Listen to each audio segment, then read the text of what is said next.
Se paran de las 9 de la mañana, es momento de darle la bienvenida al presidente de la Corte Electoral, Wilfredo Penco. Ustedes saben, el próximo domingo tendrán lugar las elecciones internas, una instancia de voto voluntario para los ciudadanos, no así para los partidos políticos. Bienvenido, ¿cómo anda? Muy bien, muchas gracias por invitarme a estar. Bueno, ¿cómo venimos con todas las preparaciones? Ya son momentos de terminar el acondicionamiento de las urnas que van a ser trasladadas.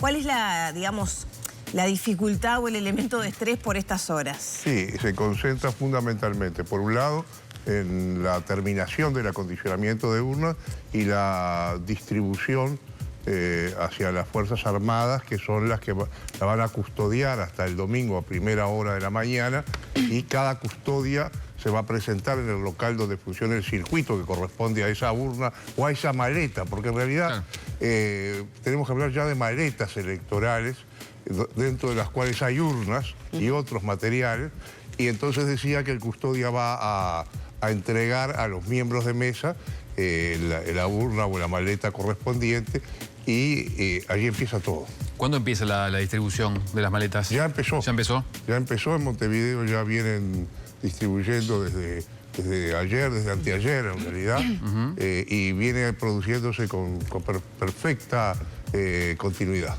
Bien, ¿cuántas son en total aproximadamente? Bueno, son tantas maletas como circuitos, son más de 7.000, y en Montevideo son 2.521.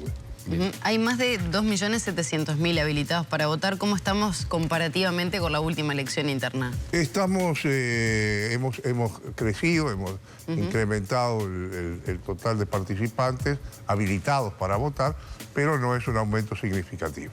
¿Amerita todo este despliegue, todos estos circuitos, cuando vota el 40% aproximadamente de los habilitados en promedio? Por supuesto que sí, porque no sabemos quiénes van a votar. Es decir, que tenemos que... Todo se apronta como si votara el 100%. Por supuesto, por supuesto. En algunos circuitos podrá votar el 40%, en algunos menos, en algunos más, pero cada circuito estará pronto para que vote el 100% de los habilitados. ¿Hay alguna preocupación particular para estas elecciones por las dificultades o no en la conformación de las mesas? Escuchaba y leí el otro día a representantes de la Junta Electoral de Montevideo que no estaban teniendo el eco suficiente en los funcionarios, por ejemplo. Siempre hay dificultades, pero no recuerdo ninguna elección donde no se haya terminado de conformar el total de mesas. Y el domingo que viene van a estar todas constituidas. Penco, ¿de cuántas listas estamos hablando en total? Bueno, en esto no ha habido un incremento fundamental. Ronda las 3.000. Sí, más de 3.000. Son un poco más de 100 que en el 2019. Y estamos contando aquí las hojas de votación para el órgano nacional y para el órgano departamental. ¿Eso dificulta un poco el trabajo de las mesas? ¿Lleva más tiempo? ¿Se tiene una idea sobre qué hora se podría estar anunciando resultados? No todas las hojas de votación van a aparecer en todos los circuitos.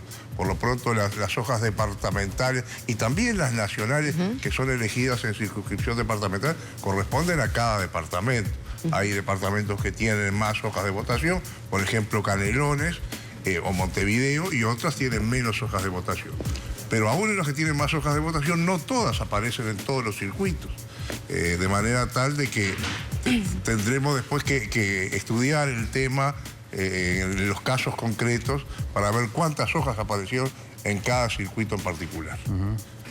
Penco, me gustaría como empezar a repasar quizás lo que tiene que llevar la persona para votar. Solamente se puede votar con credencial cívica. ¿Qué pasa si la persona no tiene consigo ese documento? Bueno, la credencial cívica efectivamente es el único documento que debe exhibirse ante las comisiones receptoras de votos, pero se puede votar sin el documento siempre y cuando aparezca el votante en la hoja electoral, en el legajo de hojas electorales, que es la copia de la credencial con la fotografía correspondiente, y en el padrón, o en uno o en otro. Votará según las circunstancias, sin observación u observado, y los votos observados podrán ser observados simples u observados por identidad. ¿En qué se diferencia esto en el procedimiento? En que los observados por identidad se les va a tomar la impresión dígito pulgar. Claro, hay muchas dudas que empiezan a surgir y muchas consultas que llegan también desde los televidentes. Por ejemplo, esa era una. que además sin la credencial cívica se puede ir a votar, se puede hacer la consulta y eso amerita de alguna manera el voto. Si tuviera alguna duda la mesa receptora, la huella digital para después evaluar efectivamente si es la persona. Esa es una y creo que queda evacuada, ¿no? Sin la credencial puedo ir, con la cédula no, la cédula no tiene nada que ver. A veces es incluso, lo explicaba hace unos días Klappenbach, para chequear, por ejemplo, que el apellido corresponda con la persona, si no sabe cómo se escribe, por ejemplo. Así es. O si el integrante de mesa no puede comprender bien cómo o identificarlo dentro del padrón. También es así. De todas maneras, quiero recordar que en los circuitos rurales, si la inscripción cívica corresponde a otro circuito rural dentro del departamento, se puede votar fuera del circuito. Pero ahí necesariamente tiene que exhibir la credencial. Ah, bien. Ahí es el único momento donde se tiene que exhibir. Es necesario esto. ¿Por qué? Porque, naturalmente, al votar fuera del circuito no hay ni legajo de hojas electorales y no está la copia de la credencial y tampoco va a figurar en el padrón de ese circuito. ¿Para los accesibles pasa lo mismo? En los accesibles también es imprescindible votar con la credencial cívica, porque se vota también fuera del circuito donde se le corresponde, porque es un circuito no accesible. Entonces la reglamentación facilita que pueda trasladarse a uno accesible dentro de la misma serie, pero siempre vota fuera del circuito. Penco, le pregunto, ¿qué dicen las estadísticas? Al haber tantas listas, esto puede generar confusión entre la gente. ¿Hay más voto anulado en las elecciones internas producto justamente de la multiplicidad de listas que tienen los votantes? Bueno, lo que hay en las elecciones internas no es un escrutinio, sino tantos escrutinios como partidos participan. Claro. Entonces hay dos tipos de anulación. Una anulación que se hace en el escrutinio general del circuito, cuando por ejemplo aparece en un sobre una hoja de un partido y otra hoja de otro partido, se anula en el escrutinio general. En cambio, si aparecen dos hojas del mismo partido, con distintos precandidatos, esas hojas no se van a anular en el escrutinio general, sino que se van a abrochar, se van a colocar en la pila correspondiente a ese partido y recién en el escrutinio particularizado, que se va a elaborar un acta diferente, ahí sí se va a terminar anulando porque hay dos precandidatos diferentes dentro de ese partido. A ver, esa era una duda que ayer escuché en varias oportunidades. ¿Qué pasa si una persona vota al órgano deliberativo nacional para un precandidato, pero engancha al deliberativo departamental por otro precandidato? ¿Se anula? No, porque la departamental no lleva precandidato. Bueno, pero que no correspondan, no importa la agrupación. Porque no lleva otro precandidato. Son dos órganos diferentes que se eligen en hojas diferentes y por lo tanto yo puedo votar a un precandidato y al órgano nacional que lo acompaña, los candidatos al órgano nacional que lo acompaña, y una hoja departamental del mismo partido, que quiera elegir sin ningún tipo de inconveniente, haya registrado esa hoja la misma agrupación que registró la nacional u otra agrupación diferente. Penco, en base a todo esto, hace días que me surge esta duda. ¿Nos falta educación cívica a los uruguayos? Yo creo que los uruguayos tienen una gran cultura cívica. Pero no así educación. No hablo de educación, que la educación puede referir o la capacitación a los detalles del procedimiento electoral, que tiene también un perfil técnico. Pero yo creo que el uruguayo tiene una gran cultura cívica. Fíjense ustedes que en el año 2019, en la segunda vuelta, hubo una diferencia de un solo punto entre un candidato y otro, y recién eso se dirimió en el escrutinio departamental. Y la cantidad de votos observados, es decir, la cantidad de votos no escrutados esa noche era más del 1%. Entonces, era una situación que en cualquier otro país hubiera generado una tensión enorme entre los partidos. Y incluso podría haberse llegado a un enfrentamiento de violencia. Sin embargo, la gente se fue muy tranquila y muy confiada a su casa y esperó a que la Corte Electoral diera los resultados definitivos. Claro, eso es cultura cívica. Que cada 5 años es como que tenemos que reafirmar un montón de conceptos, de repasar algunos datos, con qué se puede ir a votar, cómo se debe ir a votar, los distintivos partidarios, el voto cantado, el voto cruzado, todo eso como que siempre vuelve cada 5 años. Sí, es cierto, porque el sistema uruguayo es un sistema que tiene cierta complejidad técnica.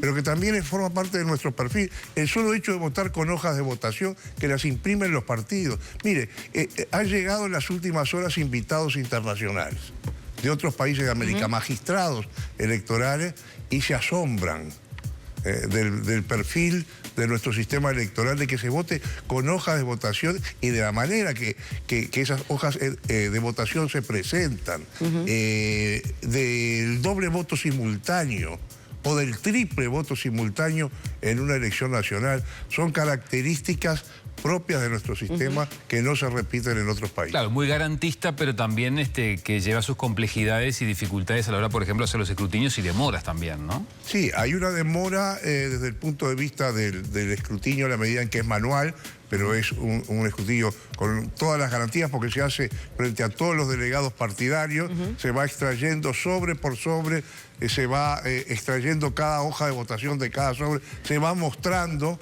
Se hace lenta y disciplinadamente, y eso ofrece garantías para todos. Porque somos pocos ciudadanos también, ¿no? Eso también es cierto. Somos una sociedad homogénea, un territorio sin grandes accidentes geográficos, pero hemos avanzado también en la rapidez que requiere este tipo de pronunciamientos populares, porque ahora, ya desde el 2019, incluso hicimos una experiencia del 2014, se transmiten directamente vía informática esos resultados a un servidor central y se van conociendo a lo largo de esa noche. ¿A qué hora se podrían conocer esos resultados? Bueno, acá, como decía hoy, no hay un escrutinio en cada circuito, sino hay tantos escrutinios como partidos existen. Es decir, que el escrutinio es el más largo de todos, el escrutinio manual. Y hasta que no se terminen esos escrutinios, no se van a transmitir los resultados. Yo creo que antes de medianoche vamos a tener una información bastante sólida en lo que refiere a la transmisión de resultados. ¿Antes de medianoche qué significa? Porque pueden ser las... Antes de medianoche quiere decir antes de medianoche. Está bien, pero... Sobre la medianoche. Puede llegar sobre medianoche en sí mismo. Bien, Penco, yo le quiero preguntar por lo siguiente. Usted es un hombre que hace años, yo no quiero ni preguntarle cuántos, que está en la Corte Electoral. La utilidad de la veda, está bien, la veda se supone, en teoría, que es un proceso de reflexión para los uruguayos, no estar bombardeados por la publicidad electoral. Ahora, con el avance que ha tenido, entre otros, la tecnología, es un colador. Y además ustedes no tienen la facultad de penalización, porque si hoy apareciera acá en nuestro canal una publicidad de cualquiera de los precandidatos, usted chachase en la cola y nada más, porque no pueden hacer otra cosa. ¿Sigue teniendo sentido la veda electoral? Bueno, lo que sí puedo calificar es de anacrónica la ley que rige en la materia, porque efectivamente hay otros medios de comunicación que no son los tradicionales, la televisión, la radio, la prensa escrita, que no está comprendida dentro de las prohibiciones de la veda. Y por lo tanto todos sabemos que hoy en las redes sociales hay propaganda, incluso en esas 48 horas que está prohibida en cambio en los otros medios. Eso sin duda alguna. Y eso hay que revisarlo y hay que considerarlo a fondo a nivel legislativo. Este no es un tema de la Corte Electoral, es un tema de legislación. Eso en primer lugar. Ahora bien, sobre si debe existir no veda o no, es un tema más filosófico, en la medida que se entienda por parte de los legisladores que aprobaron la veda en su momento, de ese necesario momento de reflexión o de tranquilidad que debería requerir las 48 horas anteriores al acto electoral. Pero creo que también es un tema de civismo, de cultura cívica. Claro. ¿Y desde la Corte Electoral ha habido alguna inquietud a trasladar al Poder Legislativo justamente para renovar esta ley que ya hace varias elecciones que venimos hablando, ¿no? De que esta discusión filosófica sobre la veda tiene lugar en una veda que en realidad prácticamente no existe, ¿no? Por lo que decía Alfredo, en redes sociales, medios. Sí, yo le puedo decir dos cosas. Primero, que a diferencia de otros organismos electorales en Latinoamérica, la Corte Electoral no tiene iniciativa legislativa, salvo en materia presupuestal, exclusivamente, pero no obstante, cada vez que nos han consultado, ya sea en los medios legislativos o en los medios de comunicación, como ustedes, acabo de decir, es una ley anacrónica. Claro, no han surgido de repente consultas a decir qué le parece a la Corte por parte de los propios legisladores modificar esta normativa. Hemos manifestado, digo, no solo los medios de comunicación. Lo que digo es por parte de los legisladores hacia ustedes. Bueno, ¿Ha surgido los esa legisladores incertidumbre? toman nota de lo que nosotros decimos. Después lo canalizarán según lo entiendan conveniente o no. ¿Y qué pasa para esta...? Perdón. No, porque entre otras cosas es imposible controlar las redes. Claro. O sea, tan viejo quedó que no se puede controlar. Así es. Ahora, le quería consultar por otro tema que surge también por estas horas, un fin de semana. No es obligatoria la instancia electoral. ¿Qué pasa con la veda de venta de alcohol, en definitiva? Rige lo que se llaman las garantías electorales, que incluye la veda de la expedición de bebidas alcohólicas, rige como si fuera una elección obligatoria y una elección nacional. Penco, aprovecho para preguntarle, y le hago dos en una, ¿cómo viene el proceso de verificación de firmas a propósito del plebiscito sobre la seguridad social?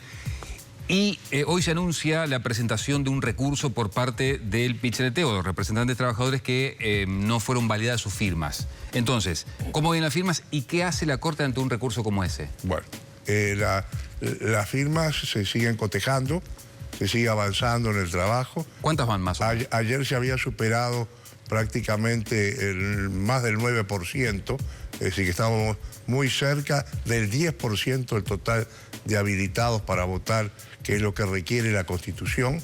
Así que yo creo que si no es hoy, va a ser el martes o el miércoles que vamos a tener novedades al respecto. ¿Cuántas hasta ahora se han descartado?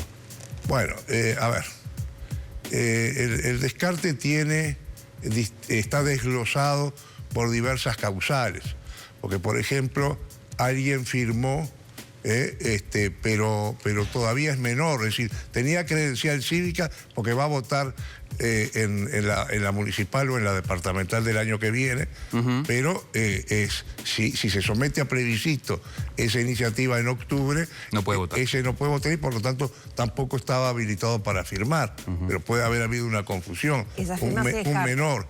Una persona que ha sido cancelada por fallecimiento, por ejemplo, también está descartada. Una persona que firmó más de una vez también está descartada.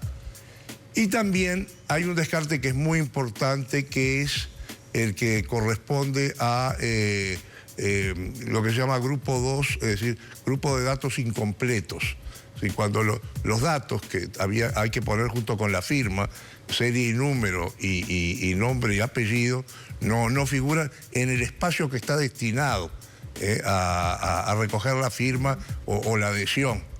Y a veces hay espacios que están simplemente en blanco, pero fueron numerados porque cada papeleta trae varios espacios. Exacto. Entonces se cuentan como rechazadas porque están incompletos esos espacios, pero en realidad nadie firmó allí.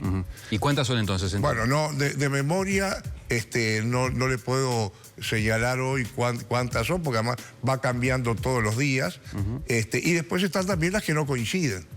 Es decir, cuando se hace el cotejo por parte de la pareja de funcionarios con el contralor partidario correspondiente, verifican que no coincide y también termina siendo rechazado. O sea, que no coincide el garabato de la firma con el que está en la credencial cívica. Por supuesto, con la credencial cívica más que nada, con la hoja electoral, que es la copia de la credencial cívica, claro, que es la con la que cuenta la Corte para cotejar. Claro, ¿y ahí cómo se hace? Porque muchos de nosotros hemos cambiado o acortado un poco la firma. La firma de la credencial es cuando teníamos alrededor de 18 años. Sí. Y bueno, muchos años después uno a veces o achica la firma o cambia un poco.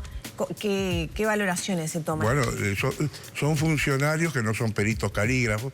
Tampoco podría pensarse en un cotejo por parte de peritos calígrafos que tendrían que hacer un informe sobre cada firma. Ahí sí no llegamos ni a octubre y no sé a cuándo. No, pero algún mecanismo técnico que permitiera... Bueno, el mecanismo técnico es el que hace, por ejemplo, un funcionario del banco, cuando usted le presenta la cédula de identidad, ¿no?, y coteja la firma del momento con la de la cédula. Es decir, los trazos fundamentales entre una firma y otra. Vengo entonces, ¿qué va a pasar con... ¿Qué hace la Corte ante el recurso que se va a presentar hoy? ¿Qué tiempos tiene para responder? Y le pregunto además si tiene efectividad, porque de última da toda la sensación, y usted lo acaba de decir, las firmas ya van a estar. O sea, si no es hoy que se anuncia, va a ser el martes o el miércoles. Sí, bueno, primero vamos a ver de qué recurso se trata. Yo no puedo decir qué es lo que va a hacer la Corte con un recurso que todavía no se ha presentado y que no he leído. Así que veremos el alcance de ese recurso, lo vamos a estudiar como corresponde y nos pronunciaremos. Claro, la pregunta es si hay instancia de revisar firmas que fueron rechazadas por aspectos como estos para que sí sean tomadas en cuenta. Por supuesto que la reglamentación prevé la posibilidad de ser recurrido al punto tal de que desde el primer día hay delegados de los promotores de esta iniciativa popular en la sala donde los funcionarios están haciendo el cotejo. Es decir, que tienen acceso a ese trabajo que se está haciendo como un delegado en una mesa electoral que en la hora del escrutinio la mesa resuelve anular una hoja de votación y el delegado partidario puede recurrir y quedará constancia en el acta de que ha recurrido esa resolución de la Comisión Receptora de Votos y esa resolución tendrá que ser considerada por la Junta Electoral en el departamento correspondiente y eventualmente puede terminar en la Corte Electoral. Pero ahora, si se llega al 10% del padrón antes, el mecanismo que desencadena ese recurso no sería necesario. Bueno, sí, en cuanto al recurso serán los promotores los que entenderán si es o no necesario. La Corte Electoral, como digo, una vez que lo reciba, lo estudie y en la instancia que corresponda se pronunciará. Pero podría eventualmente, Penco, se lo voy a decir en criollo, seguramente habrá algún término jurídico y técnico para decirlo, pero le llega el recurso, las firmas ya están, se aprueba el plebiscito, ustedes le pueden responder a los trabajadores, muchachos, no vamos a entrar en un proceso de verificación que nos lleva tiempo, seguramente dinero, si ya están las firmas, ¿responder eso podrían eventualmente? Si la Corte lo resuelve, así será. La Corte es un órgano colegiado, donde hay representantes de los partidos políticos, de 3 partidos políticos por lo menos, y también hay 5 ciudadanos que fueron propuestos por los partidos, entre los que me cuento, que según la Constitución somos garantía de imparcialidad. Benco, en estas elecciones va a haber un plan piloto por parte de la Corte Electoral que capaz que a alguien le toca en un circuito, ¿no? No sé cómo va a ser, si va a ser aleatorio, si va a ser en todo el país, y hablo de la huella digital. ¿Cómo va a funcionar y qué función va a cumplir? Sí, es una experiencia piloto, efectivamente. Yo, porque capaz que algunos se sorprenden y dicen, me toman la huella digital. Sí, hemos publicitado la implementación de esta experiencia en 553 circuitos solo de Montevideo. Se trata de un escáner en el que se tomará la impresión digitopulgar y esto no tiene ningún carácter vinculante. El escáner va a determinar si esa huella corresponde con la huella que está cargada en los registros cívicos que están custodiados por la Corte o no, si hubo dificultad para tomar la huella o no. En fin, son todos elementos de carácter estadístico que después la Corte Electoral va a estudiar en su momento. Con el objetivo de eliminar el uso del papel y buscar a la persona en la lista. Es una forma de identificación del votante distinta a la tradicional. Como ustedes saben, la Corte Electoral cumple este año 100 años de existencia. En el año 24, la dactiloscopía y la fotografía fueron los 2 elementos novedosos que se incorporaron a un documento electoral. Hoy la fotografía, por algo parecido a lo que hablábamos respecto de la firma, en muchos casos, en miles de casos, es un elemento que ya no sirve de identificación porque alguien que se tomó la fotografía a los 18 años y tiene 70 como tengo yo ahora, la imagen es muy diferente.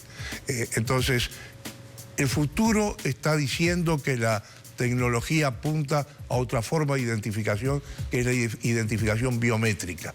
Bueno, vamos a estudiar el tema y esta es una experiencia para empezar a hacerlo. Bien, Penco, le agradecemos mucho estos minutos, que sea una fiesta cívica el domingo. Seguramente los partidos y la ciudadanía que participe van a festejar. Recordar que hay que llevar las hojas de votación para asegurarse, ¿no? Es recomendable hacerlo, incluso para que el voto sea mucho más rápido. Bien, muchas gracias. Gracias.